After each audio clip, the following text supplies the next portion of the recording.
welcome to my channel Chinmay's Fishcast. I'm here with a new topic again, that is a series LCR circuit. We were discussing about alternating current and this one is a very important portion of this chapter. Series LCR circuit, इसके बारे में आज हम लोग details में discuss करेंगे। तो जैसे कि इसका नाम से ही पता चलता है कि एक सर्किट होगा जिसमें L, C और R होंगे और वो तीनों सीरीज में कनेक्ट होंगे। ठीक है, तो जैसे कि मैंने यहाँ पे एक R ले लिया, एक L ले लिया और एक C ले लिया। What are R, L and C? R is a resistor, L is an inductor and C is a capacitor। तो यहाँ पे मैंने एक प्योर रेजिस्टर लिया है, एक प्योर इंडक्टर लिया है, एक प्योर कैपेसिटर लिया है और उसे मैंने सीरीज में कनेक्ट किया हुआ है, जैसे कि आप लोग देख सकते हैं। और इन तीनों को एक सर्किट में कंप्लीट करने के लिए मैं क्या करूंगी, इसे कनेक्ट करूंगी एक वोल्टेज सोर्स के साथ। तो ये वाला जो वोल्टेज सोर्स है, इस सिंबल से आपको पता चल रहा होगा कि this is an alternating EMF. So alternating EMF हम क्या अप्लाई करते हैं, वो होता है E equals to E not sine omega t, जैसे कि मैंने यहाँ पे भी लिखा हुआ है। ठीक है, हमने यहाँ पे लिया है तीन अलग अलग circuit elements R, L and C। जो P और R होता है और रेजिस्टर होता है, वहां पे अपोजिशन टू करंट वो जो फैक्टर देता है वो क्या होता है, रेजिस्टेंस। वैसे ही इंडक्टर में जो अपोजिशन देता है करंट को, उसे हम लोग बताते हैं इंडक्टिव रिएक्टेंस और उसे लेते हैं XL। ठीक है, वैसे ही प्योरली कैपेसिटिव सर्किट में और कैपेसिटर में जो अपोजिशन आता है टुवर्ड्स द अल्टरनेटिंग करंट, उसे बताते हैं कैपेसिटिव रिएक्टेंस। तो उसे हम लोग लिख रहे हैं XC। ठीक है, तो ये हमारा अप्लाइड वोल्टेज जो है ये कॉमन है तीनों के लिए। लेकिन प्योर R में जो करंट आता है वो आता है I not sine omega T. Pure L में जो करंट आता है वो आता है I not sine omega T minus pi by two. और प्योर कैपेसिटर हम लोग लेंगे तो वहां पे जो करंट आता है वो होता है I not sine omega T plus pi by two. इससे हम लोगों ने फेजर डायग्राम में कैसे बताना होता है वो हम लोगों ने सीखा था। तो इसको मैं थोड़ा सा भी एक छोटा छोटा फेजर डायग्राम या वेक्टर डायग्राम करके आपको यहाँ पे बताती हूँ। देखिए, यहाँ पे जो E है और I है और वोल्टेज और करंट, ये जो दोनों है, इन दोनों के बीच फेज डिफरेंस कुछ भी नहीं है। तो इसीलिए मैं ऐसे बता सकती हूँ कि यहाँ पे अगर वोल्टेज थ्रू द रेजिस्टेंस और करंट थ्रू द रेजिस्टेंस, ये दोनों जो होंगे वो एक ही दिशा में होंगे, तो I भी R ऐसे आ गया।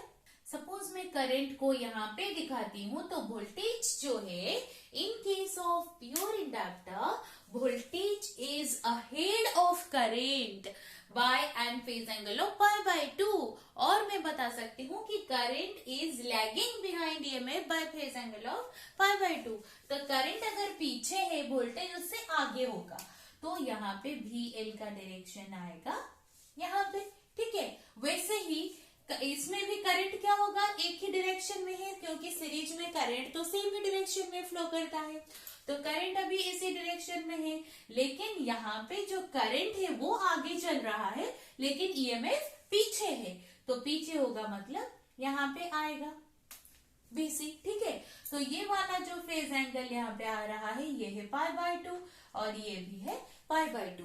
जैसे कि हमें पता है सीरीज कनेक्शन में करंट हर एलिमेंट में सेम ही फ्लो करता है, लेकिन जो वोल्टेज होता है सीरीज कनेक्शन में हर एलिमेंट में वो क्या होता है, पोटेंशियल ड्रॉप जो होता है वो चेंज होता रहता है। इसीलिए मैंने R के लिए लिया है VR, L के लिए लिया है VL एंड C के लिए लिया है VC। ठीक है, तो अभी हम लोग क्या करेंगे, ये तीनों केसेस से जो तीनों डायग्राम्स हमने यहाँ पे लिया है उनको कंबाइन करके एक ही डायग्राम बनाएंगे। कैसे देखते हैं कि ये तीनों केसेस में करंट का एक ही फिक्स डायरेक्शन है।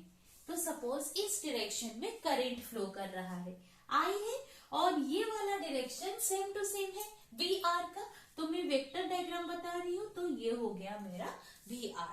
ठीक है, अभी मैं क्या करूंगी, VL और VC को शो करूंगी। VL जो है वो करंट से आगे है, ऊपर है, तो यहाँ पे 90 डिग्री पे एक लाइन आएगा, तो यहां से ऊपर में क्या लूंगी, VL लूंगी। ठीक है, और यहां से नीचे क्या लूंगी अभी VC, क्योंकि VC यहाँ पे देखिए डायग्राम में नीचे है। सपोज मैंने यहाँ पे कंसिडर किया कि VL is greater than VC, VL can also be less than VC। Suppose मैं ले रही हूँ VL is greater than VC, तो इस वेक्टर का जो मैग्नीट्यूड है उससे थोड़ा कम लूंगी VC को। तो सपोज ये मैं ले रही हूँ VC, ठीक है। मैं इसे नाम दे देती हूँ, ये हो गया O, ये वाला पॉइंट सपोज मैं ले रही हूँ P, ठीक है। तो अभी मैं क्या करूंगी, अगर ये VL है और VC है, देखो ये दोनों अभी मैं डायग्राम में दिखा सकती हूँ कि these two are out of range, क्योंकि ये I से π/2 आगे है, ये I से π/2 नीचे है। तो इसका मतलब the phase difference between VL and VC here is equals to 180 degree, or I can say they are now out of range, or they will cancel each other, or they are opposite to each other। लेकिन इन दोनों का magnitude अभी same नहीं है, तो ये दोनों each other को टोटली कैंसिल नहीं करेंगे। सिर्फ VC का जितना मैग्नीट्यूड होगा उतना ही अमाउंट यहाँ से डिडक्ट हो जाएगा। तो यहाँ पे अगर मैं ये वाला एक पॉइंट लूं, सपोज ये OP, सपोज ये वाला पॉइंट R है और ये वाला पॉइंट R' है, तो OR' कितना होगा, VL माइनस VC, ठीक है। तो यहाँ पे देखिए ये एक वेक्टर है और ये एक वेक्टर है। मैंने पैरेललोग्राम लॉ पढ़ा हुआ है, तो पैरेललोग्राम लॉ के हिसाब से मैं अगर यहाँ पे ये कंप्लीट पैरेललोग्राम ले लूंगी, तो ये जो VR है ये एक वेक्टर है, BL और माइनस BC ये भी एक वेक्टर है। तो इन दोनों का जो रिजल्टेंट आएगा वो किस डायरेक्शन में आएगा, इस डायगोनल के थ्रू आएगा। तो ये वाला डायगोनल को मैं बताऊंगी the resultant of VL minus VC and VR। तो पैरेललोग्राम लॉ कैसे यूज करूंगी, सपोज OPQR', ये वाला पैरेललोग्राम में मैं अभी पैरेललोग्राम लॉ यूज करूंगी। देखते हैं क्या होता है। देखिए यहाँ पे मैंने क्या लिया है, VR लिया है एक, फिर VL लिया है और फिर VC लिया है। VR की जगह पे मैं क्या लिख सकती हूँ, I multiplied with the resistance that is R, ठीक है। वैसे ही VL की जगह पे क्या लिख सकती हूँ, I multiplied with that opposition in this particular circuit, वो क्या है XL। अगर इंडक्टर होगा तो वहां पे अपोजिशन क्या आएगा, XL। वैसे ही VC की जगह पे मैं लिख सकती हूँ IXC, ठीक है। इसे मैं डायग्राम में दिखा देती हूँ।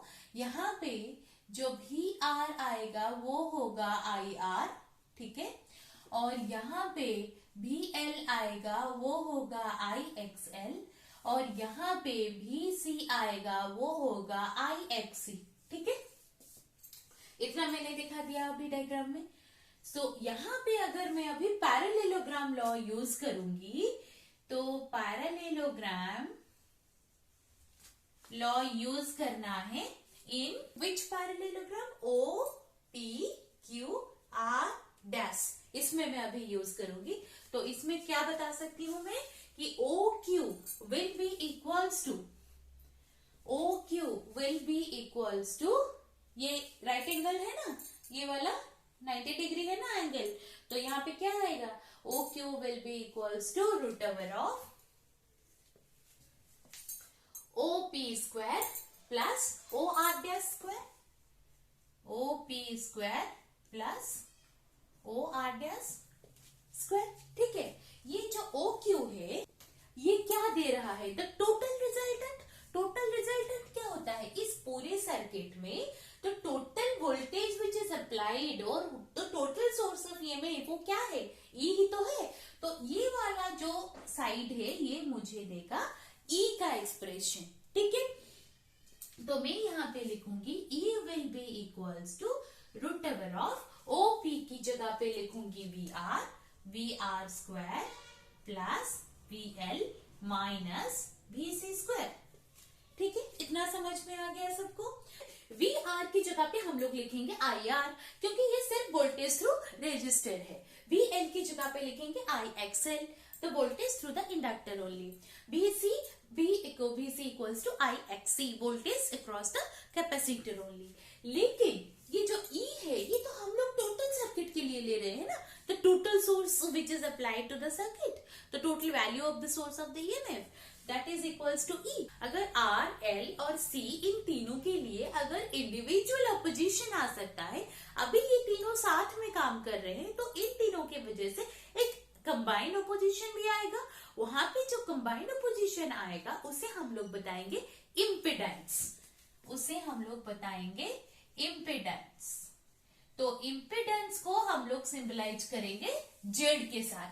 तो इम्पिडेंस को यूज कैसे करेंगे?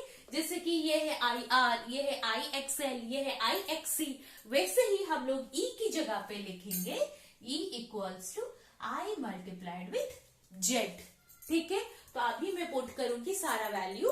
सो I multiplied with Z will be equals to I R whole square plus I XL minus I XC whole square root over. ठीक है, so that implies that I multiplied with Z equals to, see यहाँ पे आएगा आई square, यहाँ पे आएगा आई square, यहाँ पे आएगा आई स्क्वायर.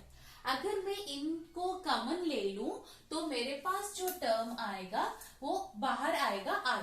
तो I multiplied with R square plus यहाँ पे मैं लिख सकती हूँ एक्सएल माइनस एक्ससी का whole square with its root over.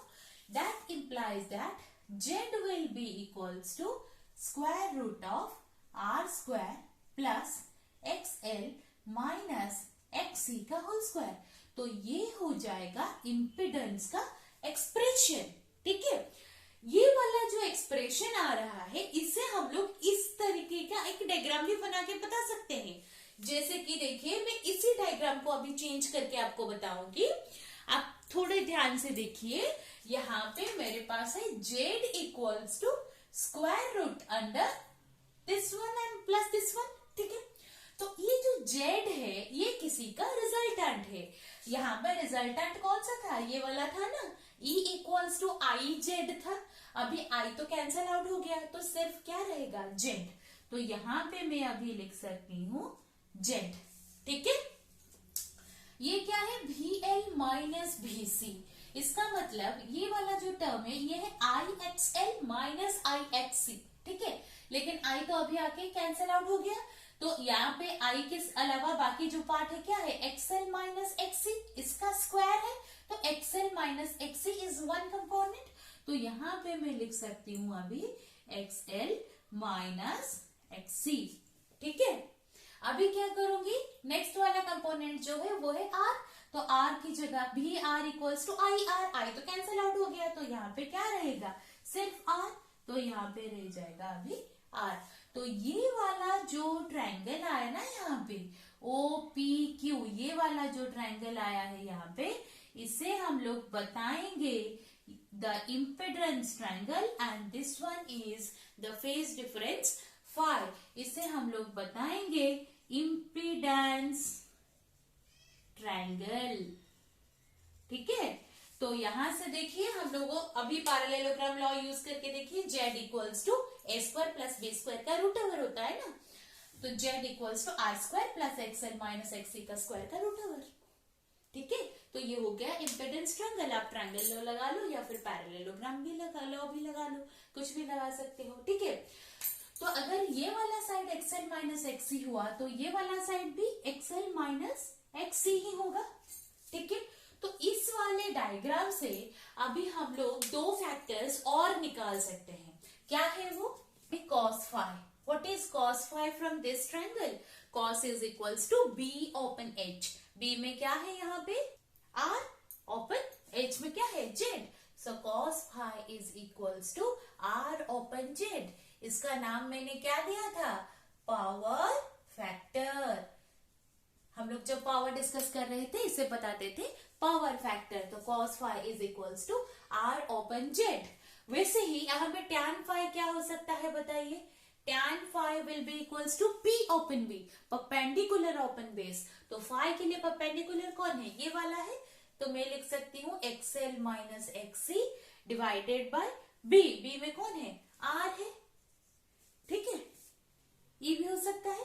अगर हम लोग यहाँ पे आई मल्टीप्लाई करेंगे, ऊपर भी आई मल्टीप्लाई करेंगे, नीचे भी आई मल्टीप्लाई करेंगे, तो ये क्या हो जाएगा, देखिए I X L minus I X C open I R, ये हो जाएगा ना। तो हम लोग यहाँ पे क्या लिख सकते हैं, V L minus V C upon V R, ये भी लिख सकते हैं tan फाई का एक्सप्रेशन। तो एक ही ट्रायंगल से हम लोग पहले E V L minus V C और वी आर को लेके एक्सप्रेशन निकाला, अभी जेड को लेके एक्सप्रेशन निकाला, अभी हम लोगों को cos फाई और tan फाई भी मिल गया। So this diagram is very very important, this is known as your impedance triangle. अच्छा, हमें पता है कि एक्सएल की जो वैल्यू है, XL is equals to omega multiplied with L, XC is equals to 1 upon omega C, ये पता है।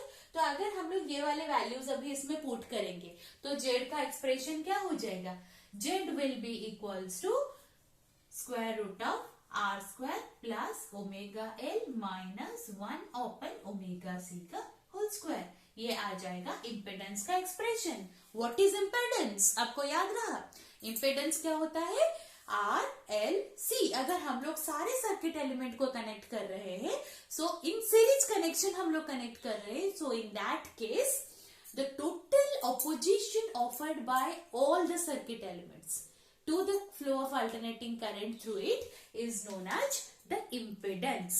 Clear? Then we will focus on some special cases. जैसे कि हमने वैसे ही ले लिया था कि VL ग्रेटर देन VC लेके हमने काफी डेरिवेशन करके देख लिया है, वैसे ही हम लोग, मैंने आपको बताया था कि VL लेस देन भी VC हो सकता है, VL इक्वल टू भी VC हो सकता है। तो वो तीनों केसेस में क्या होगा, वो डायग्राम हम लोग वही फेजर डायग्राम लेके अभी डिस्कस करेंगे।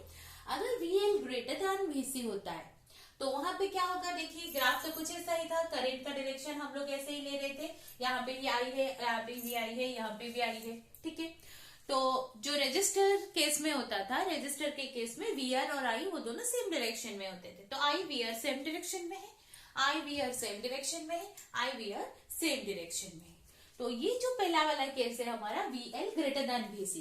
इंडक्टर में वोल्टेज क्या होता है, करंट से आगे चलता है, तो वोल्टेज हमेशा ऊपर है इन केस ऑफ इंडक्टर। और कैपेसिटर में क्या है, करंट आगे चलता है, वोल्टेज पीछे होता है। तो कैपेसिटर के लिए जो वोल्टेज है वो पीछे है, मैंने नीचे लिया हुआ है तीनों के तीनों डायग्राम में, ठीक है। हमारा मेन फोकस यहाँ पे है VL और VC के ऊपर। तो यहाँ पे VL is greater than VC, यहाँ पे VL लेस देन VC, यहाँ पे VL इक्वल्स टू VC है। तो अगर VL ग्रेटर देन VC हुआ, देखिए मैंने इसका मैग्नीट्यूड यहाँ पे ज्यादा रखा है VL का, और ये VC छोटा है। तो अगर ये दोनों ईच अदर को कुछ अमाउंट में अभी यहाँ पे कैंसिल करेंगे, तो VL और VC का मैग्नीट्यूड जो आएगा, VL माइनस VC का मैग्नीट्यूड जो आएगा वो इस डायरेक्शन में आएगा, ठीक है। तो ये है VL माइनस VC और यह है VR। तो इन दोनों का जो रिजल्टेंट आएगा वो यहाँ पे आएगा पैरेललोग्राम लॉ से। तो ये जो रिजल्टेंट वोल्टेज आ रहा है ये करंट से आगे चल रहा है, या फिर मैं बता सकती हूँ कि करंट जो है इस वोल्टेज से पीछे है, ठीक है। इसीलिए मैंने यहाँ पे लिखा कि EMF लीड्स करंट और करंट लैग्स बिहाइंड EMF, ठीक है। ये जो होगा ये EMF का एक्सप्रेशन ही तो देगा ना हमें। तो करंट लैग्स बिहाइंड EMF और EMF is leading the current, ठीक है। ये हो गया मेरा फर्स्ट पॉइंट जो मुझे यहाँ पे मिल रहा है। अभी आप जरा सोच के देखिए कि कौन सा केस में, हम लोगों ने तीनों का अलग अलग केसेस डिस्कस किया हुआ है, रजिस्टर का, कैपेसिटर का, इंडक्टर का, कौन से केस में करंट जो था वो EMF से पीछे था, वो था in case of inductive circuit. तो यहाँ पे मैं बता सकती हूँ कि अगर किसी सर्किट पे VL is greater than VC मिल रहा है मुझे, that means the circuit is inductive or that LCR circuit will act as an inductive circuit। तो सर्किट इज इंडक्टिव मैंने लिखा। और जैसे कि हमें अभी वो जो इम्पेडेंस ट्रायंगल से हम लोगों ने ये निकाला था tan phi equals to VL minus VC upon VR। तो अगर VL ग्रेटर देन VC हुआ तो यहाँ पे tan phi क्या हो जाएगा, पॉजिटिव आएगा ना, तो इसलिए मैंने लिखा tan phi इज पॉजिटिव। वैसे ही VL अगर लेस देन VC होगा, देखिए मैंने VL का मैग्नीट्यूड छोटा रखा है और VC का बड़ा रखा है, तो अभी जो डायरेक्शन जो इस तरफ आएगा उसका वैल्यू क्या आएगा, VC माइनस VL। तो यहाँ पे जो रिजल्टेंट मिलेगा मुझे वो इस डायरेक्शन में मिलेगा पैरेललोग्राम लॉ बना के, ये है VR, ये है VC माइनस VL। तो ये जो रिजल्टेंट ईएमएफ इस केस में आएगा वो क्या होगा, करंट से नीचे आ रहा है, इसका मतलब current is leading the EMF.